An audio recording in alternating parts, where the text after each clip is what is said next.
Hey guys, कैसे हैं आप सब। मेरा नाम अभिषेक और आप देख रहे हैं मेरा चैनल द इलीट डेकोरम। तो आज हम बात करने वाले हैं थोर लव एंड थंडर के बारे में।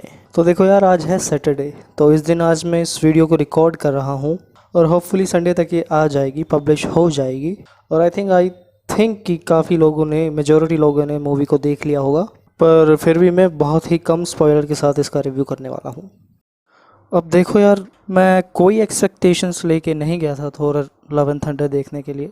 हालांकि मुझे गौर के सारे कारनामे और गौर की सारी हरकतें पता हैं, उसका ओरिजिन मेरे को बड़ी अच्छी तरीके से पता है। पर फिर भी मैं कोई उम्मीद लगा के नहीं गया था कि मुझे ऐसा कुछ देखने को मिलेगा मूवी में, जो कि ऑब्वियस सी बात है कि मुझे नहीं मिला। और मैं बहुत डिसअपॉइंट हुआ हूँ लव एंड थंडर से, बहुत ज़्यादा जिसको कहते हैं। तो अब धीरे धीरे बात करते हैं कि किन किन चीज़ों ने मुझे बहुत ज़्यादा डिसअपॉइंट किया है। तो मूवी शुरू होती है और हमें दिखाई देता है कि गौर अपनी बेटी को लेके बैठा हुआ है।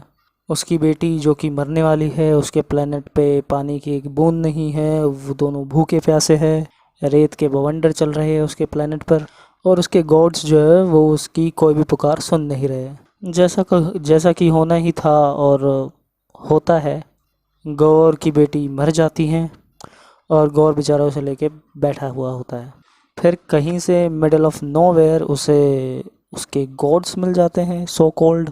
जैसे पहले उसे रोशनी का देवता मिलता है और वो उसे अपने दुख बताता है कि आपने मेरी क्यों नहीं सुनी, आपने मेरी बेटी को क्यों नहीं बचाया हम जब मर रहे थे। तो और ऐसा जैसे कि आपने देखा ही होगा कि उस गॉड को घंटा कुछ फ़र्क नहीं पड़ रहा था, वो अपने मज़े में था।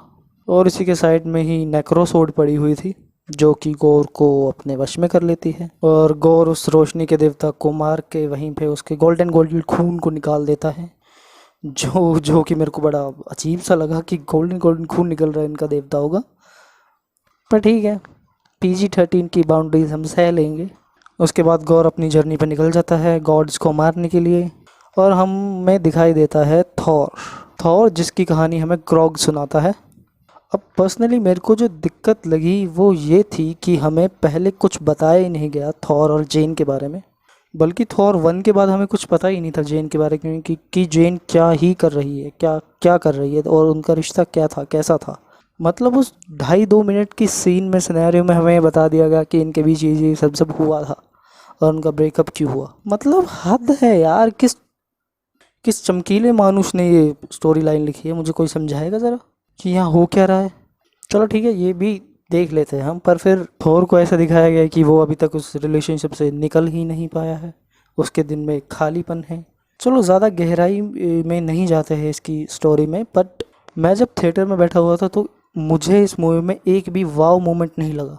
मतलब जैसे मैडनेस ऑफ मल्टीवर्स में हमें एक्साइटेड किया था उस मूवी ने, वैसा इस मूवी में कुछ था ही नहीं।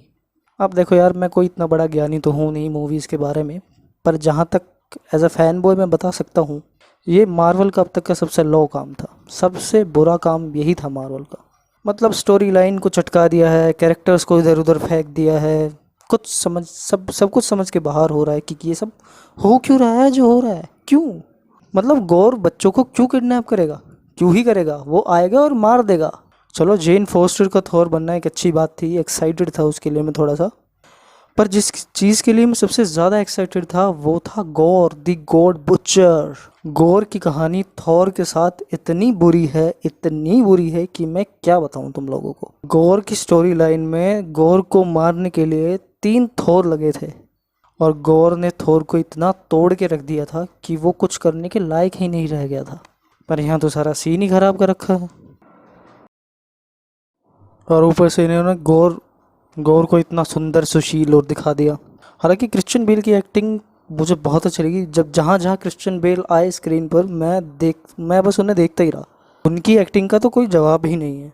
पर जिस हिसाब से गौर का हमें दिखाया गया है सारा सीन, उसकी बैक स्टोरी और उसका गॉड्स के अमंग फियर दिखाया गया है, जो हमें मतलब कमाल है।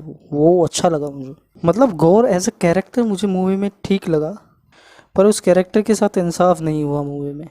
और हालांकि मुझे पहले ही लगा था कि 2 घंटे की मूवी में इतना बड़ा कैरेक्टर, इतना डार्क कैरेक्टर कैसे ही दिखा देंगे ये। और उसके बाद ज्यूस का क्या मजाक बनाया है यार इन्होंने। मैं मानता हूँ ज्यूस ठरकी है ठरकी ज्यूस, बट इतना बुरा, इतना बुरा। यार डीसी वालों ने ही देख लो, डीसी वालों ने ज़ूस को क्या सही दिखाया था जस्टिस लीग में। इन्होंने तो हद ही कर दी यार।